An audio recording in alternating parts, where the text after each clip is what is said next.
Greetings, my family in Christ. I hope you're doing well today. The hydrangea is looking really pretty, though it's flopped over. I don't know if you can notice that or not from all the rain, but it is still beautiful.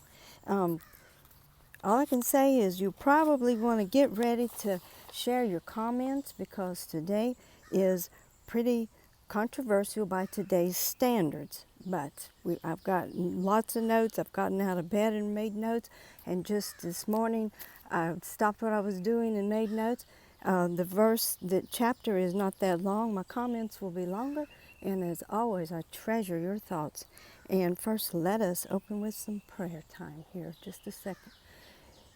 Dear Jesus, we come before you with these words from your holy book that are meant to guide us and lead us and help us in this life. And we have, our journey in this world in our time has come so far from this passage. And I thank you for the words and the thoughts you have laid on my heart. And please direct my words now as I share, and may our ears and thoughts and hearts be open and share as we can and come to a place of peace. In your name we pray and study. Amen. My friends in Christ, 1 Timothy chapter 2. I exhort therefore, first of all, that petitions, prayers, intercessions, and givings of thanks be made for all men, for kings and all who are in high places, that we may lead a tranquil and quiet life in all godliness and reverence. For this is good and acceptable in the sight of God our Savior, who desires all people to be saved and come to full knowledge of the truth.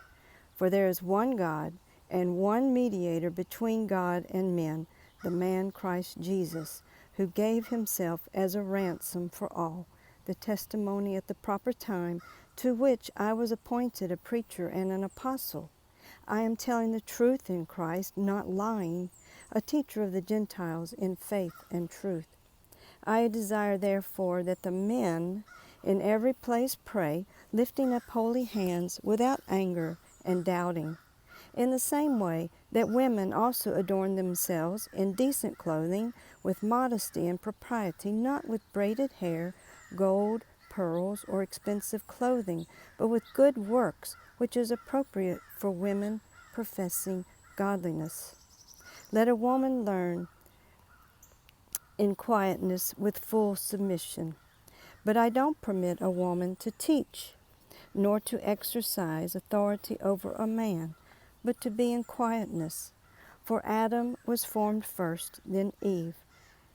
Adam wasn't deceived, but the woman, being deceived, has fallen into disobedience. But she will be saved through her childbearing, if they continue in faith, love, and holiness with sobriety. Amen. And as I was reading this, it struck me something, so I'm going to point that out first, and it will tie into some thoughts. This first part, that Paul is exhorting that the kings and the people in high places will be petitioned and prayed over and have intercession, and that these people, kings and and men, all who are in high places, will lead a tranquil and quiet life in all godliness and reverence. And actually, that is the cornerstone that I came to just a while ago. This is just life as I know it. I am 65 years old, born in 1960.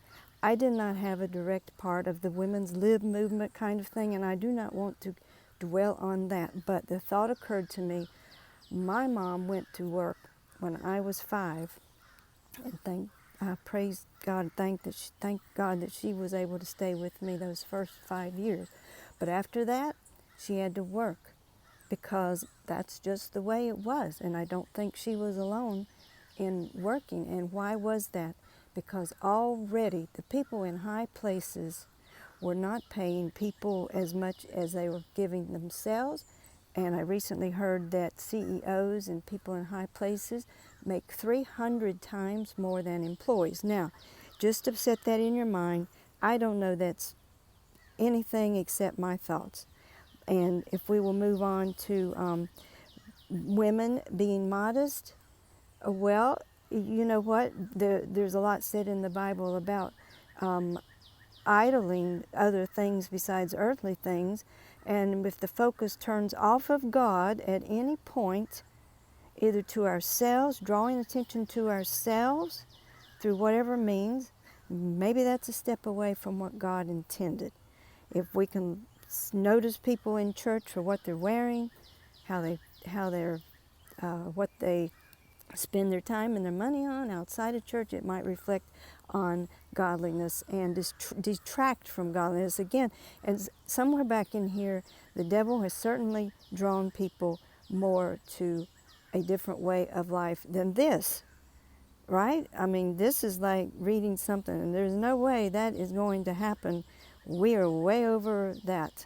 So that's just the way it is. I'm not justifying it. In fact, I really don't like calling attention to myself. I'm very modest. I don't wear jewelry. I don't wear makeup anymore, but when I was working, I did. I keep my hair up because I don't believe in cutting it, sort of like the Pentecostals. I don't know where that came from, but I feel like God does not want me to cut my hair, so I honor that. So God probably speaks to all of us in different ways.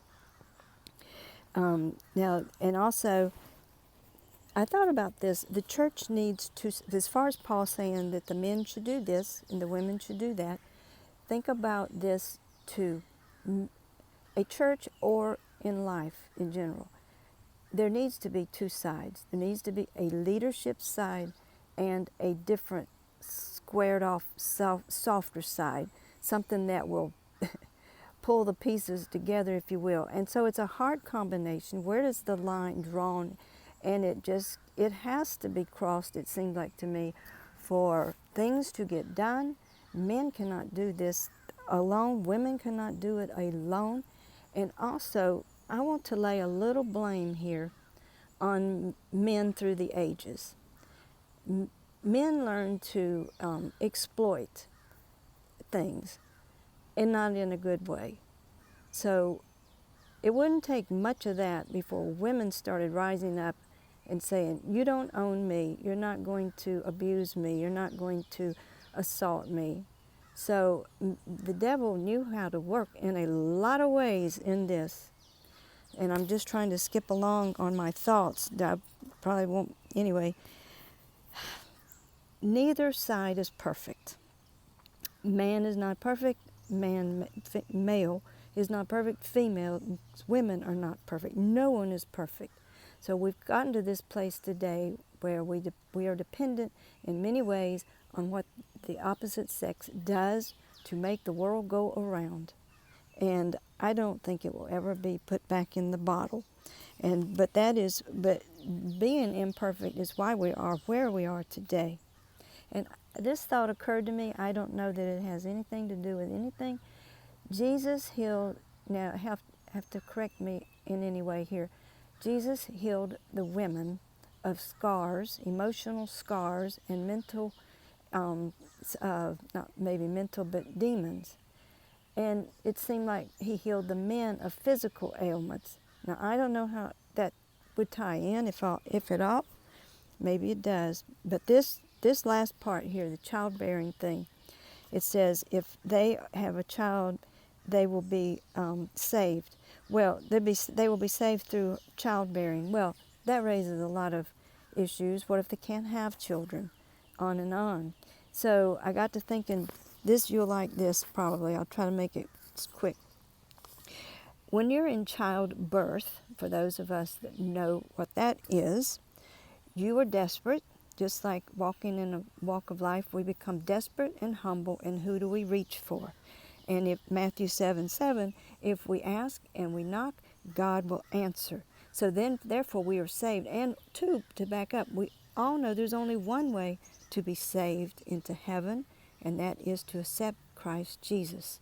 That his glory, his story is how we are saved.